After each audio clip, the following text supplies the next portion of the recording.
universe is in all things, we in it, and it in us. In this way everything concurs in a perfect unity. Truth does not change because it is, or is not, believed by a majority of the people. I beg you, reject antiquity, tradition, faith, and authority. Let us begin anew by doubting everything we assume has been proven. The fools of the world have been those who have established religions, ceremonies, laws, faith, rule of life.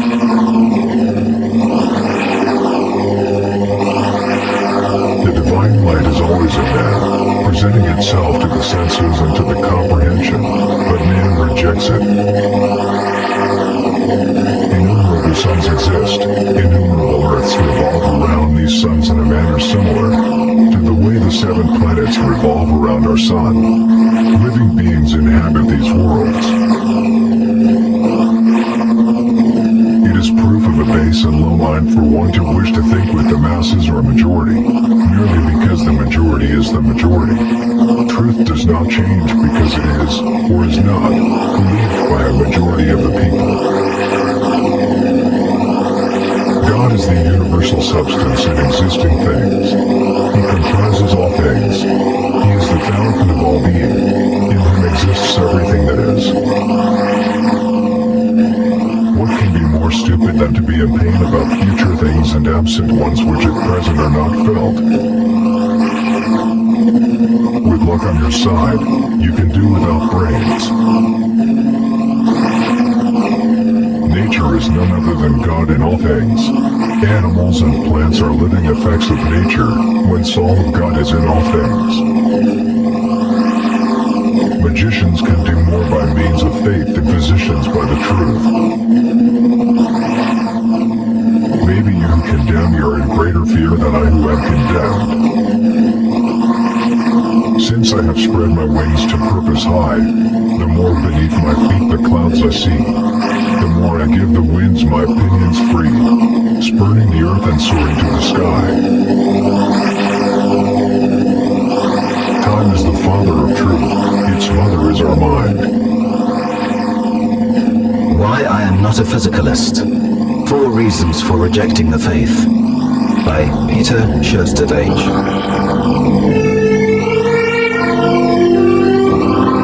1. Hempel's Dilemma.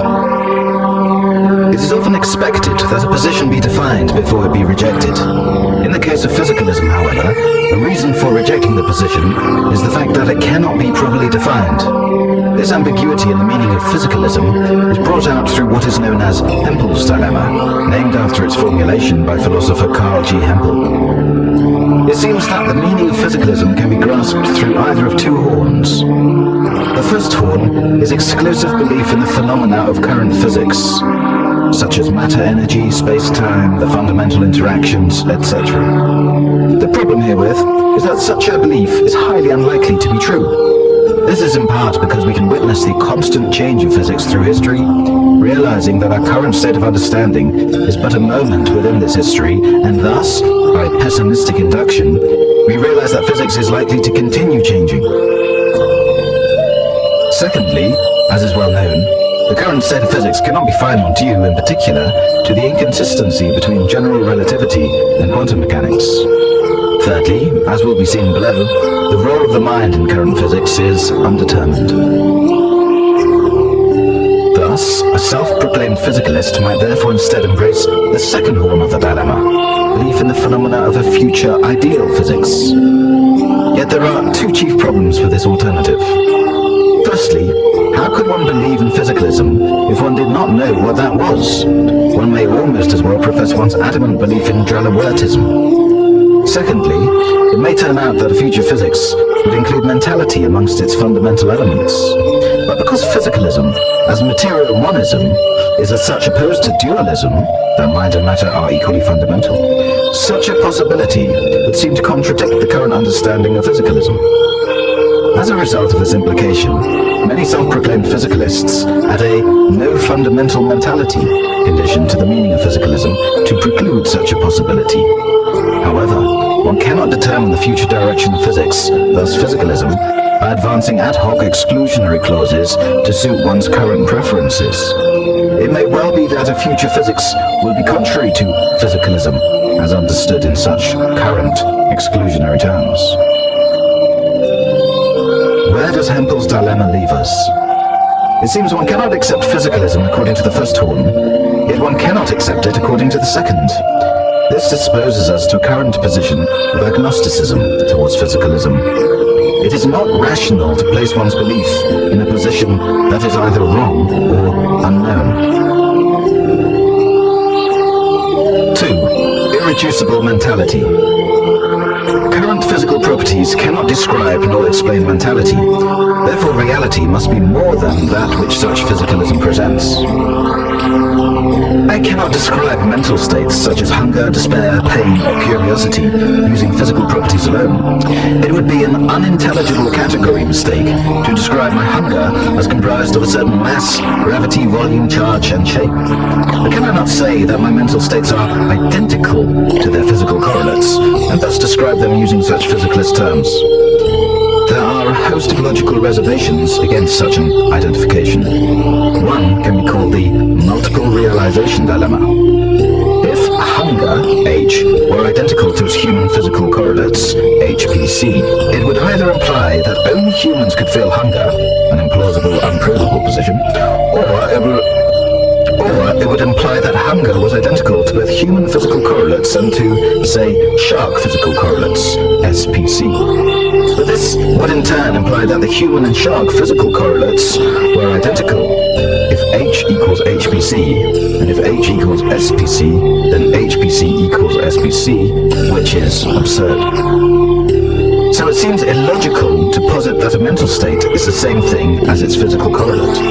Thus one cannot explain or describe mentality in physicalist terms alone. As a result, physicalists have reconceptualized the mind-matter relation as one of emergence, that the mind emerges from certain brain activity. The two main problems associated with this approach are, firstly, that the specific nature of such an emergence is unknown. There are no known bridge laws between the physical and the mental. They are certainly not known laws of physics.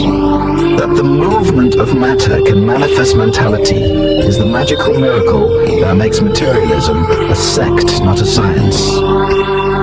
Secondly, it is unknown how the mentality that emerges from matter could in its turn have any power upon that matter, as most emergentists would demand, so to avoid epiphenomenalism, the view that mentality is a useless after effect of cerebral machinations. Of course, one could bite the bullet and accept epiphenomenalism, but this arguably presents more problems than it solves. See below. Furthermore, certain other physicalists are loath to even call emergentism a type of physicalism, because it seems ultimately to assert the emergence of a mental substance into the physical realm. An extreme yet minor response from physicalists is to deny the existence of mentality altogether. But this position soon implodes for reasons such as believing that there are no beliefs, with the satisfaction that there are no satisfactions. Most thinkers accept the reality of both the physical and mental correlates of consciousness, but the relation between the two is not, then, explained in physicalist terms. Even a completed mapping of the neural correlates of consciousness would not solve the question as to the nature of the correlation. The correlation presents the question, not the answer. Thus, we have little reason to accept a physicalism that cannot account for the most pressing aspect of our realities, consciousness. As even Ivan Pavlov acknowledged, quote, "Only one thing in life is of actual interest for us, our psychical experience," end quote. Again, this does not in itself mean that we should thereby endorse any particular non-physicalist ideology, such as dualism or idealism. Rather, this simply means that it is more plausible to reject physicalism, leaving one as an ontic agnostic, knowingly unknowing. 3. The evolutionary argument against physicalism. The physicalism of today accepts 4 fundamental interactions: gravity, electromagnetism, and the strong and weak nuclear forces.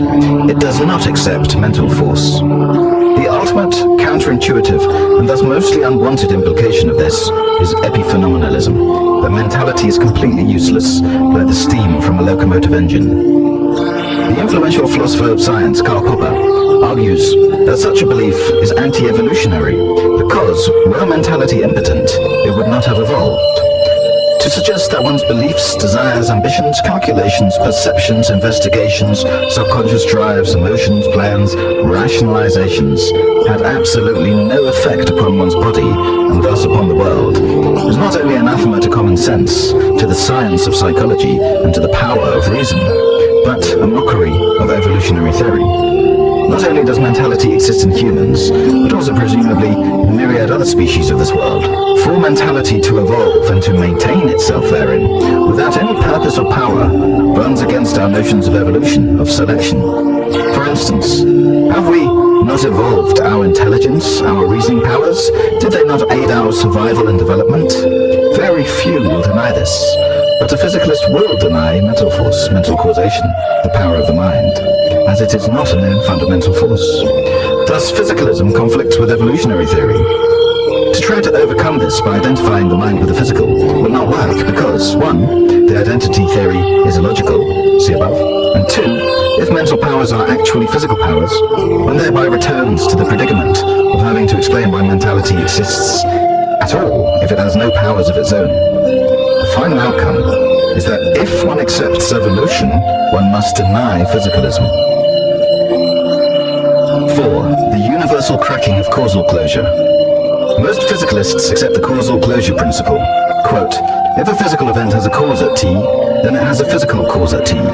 This does allow per se for the possibility of uncaused events, and it does allow for the existence of other non-physical realms, so long as they do not affect the physical realm. What it does not allow for is mental causation upon the physical, which in turn implies epiphenomenalism, which leads to evolutionary problems as discussed. But there is another problem to which it leads, that objective truths cannot have any influence upon the physical world. The philosopher David Papineau writes that, quote, I think that physicalism is best formulated, not as the claim that everything is physical, but as a significantly weaker claim that everything that interacts causally with the physical world is physical. This leaves it open that there may be non-causal realms of reality that are not physically constituted, such as the realm of moral worth, or of beauty, or of mathematical objects, end quote. More than 2 decades before this was written, Karl Popper had foreseen its problem. Quote, the standards of logic are not physical properties, but they are useful for survival, which means they have causal effects in the physical world, end quote. If one accepts, as even Papineau suggests, that there exists what the logician Frege called the third realm, beyond physicality and mentality, of objective truths, such as the truth of modus ponens, the properties of pi, the Pythagorean theorem, or the form of beauty, truths that exist whether or not they are discovered, meaning that they are in essence neither mental nor physical, as there can be no neural correlates of non-existent mental events, then it implies that their existence has an effect upon the physical through their discovery. For example, the discovery of the golden ratio had an effect upon the bodies of its discoverers in terms of their expression of it, and subsequently upon mathematics, aesthetics, architecture, and upon me in saying this. Thus, the existence of such universal truths implies the falsity of one of physicalism's key tenets, the causal closure of the physical. Universals crack open the causal closure principle of physicalism, which is to say, they crack open physicalism itself. Of course, a physicalist could deny the existence of such universals, such objective truths, but in doing so he would destroy the underlying assumptions of his position and thus succumb to inconsistency regardless.